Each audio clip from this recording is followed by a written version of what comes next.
So now we're going to start playing full chord progressions with your bar chords from the E string and the bar chords starting on the A string.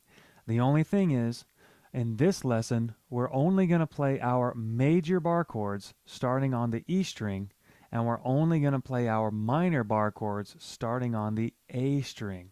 So let me give you an example. Let's say we have a chord progression, and the chord progression is G major, B minor, C major, and then E minor. Now, in previous lessons, we talked about playing our chords in one area of the neck, and you might have just noticed that when I played these chords, I moved across the fretboard.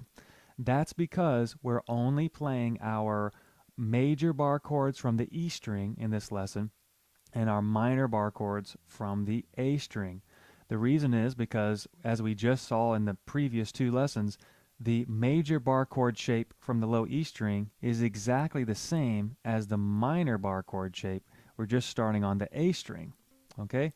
So again, just as an example, for this chord progression, I'm going to play a G major chord. Since it's major in this case, in this lesson, I'm going to start it on the low E string right here on this G note. So here's my G. Since the next chord is minor, I know I have to go down to the A string. And because the next chord is at B minor, I know I have a B note right here. So I'm just going to play my minor bar chord, my B minor chord right here. Now, the next chord is going to be C major. So I know it's a major chord, so I have to go to the E string, but the only closest C that I can find is right here. So I'm going to play my C major bar chord right here, starting from the low E string. And then, of course, the next chord is an E minor.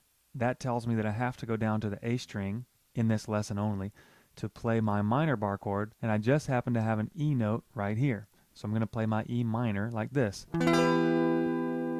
So for these chord progressions, I'm going to give you this is just one example. I'm going to give you a few more examples to do in the action steps. Okay, I want you to follow through and play all of the chord progressions that I have for you in the action steps. I just want to show you an example of how I recommend that you strum to start. So if we're going to play our chord progression, then I don't recommend trying to get fancy with a rhythm. I recommend just doing 4 basic down strums on each chord, just because the point of this lesson is to practice your bar chords and not necessarily practice your rhythm. When you get good at playing the bar chords, then you can focus your attention on the rhythm, but for right now, we just want to focus on the bar chords, so we're going to do 4 strums. So if I was going to play this chord progression, it would look like this. That's 4 strums, then down to the B minor, up to the C, and down to the E minor. Now let me play it again because I want to point out that when you play chord progressions, excuse me, you want to play to a steady beat without stopping.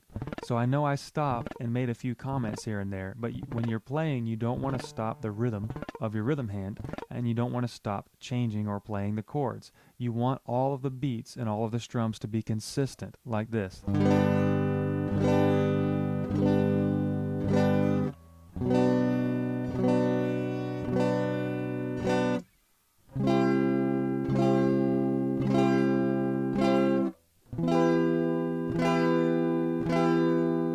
Then start over.